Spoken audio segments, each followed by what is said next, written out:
dneska som dostal New Balance krupičkovské. Som 5 minút váhal, či hneď nevrátim, lebo trošku svietia na mňa príliš moc. Ale po 9 kilometroch, čo som si v nich odbehol, si ich celkom obľúbujem. Takže mám dve topánky a budem si vyberať čo kedy. Tieto majú 4 mm vyvýšenú petu, takže nie je až taký bosonohý beh, ale myslím, že mi to vyhovuje asi viacej. Predsa len sme zvyknutí na to chodenie s vysokou petou. Takže spokojnosť.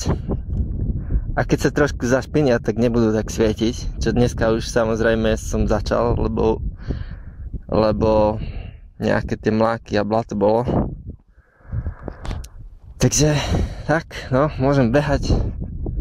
Už teda musím, už mám dvoje topánky, tak musí byť zo mňa bežec.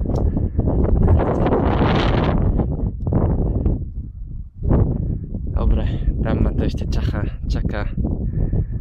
Vidno v strede Harlech zámok.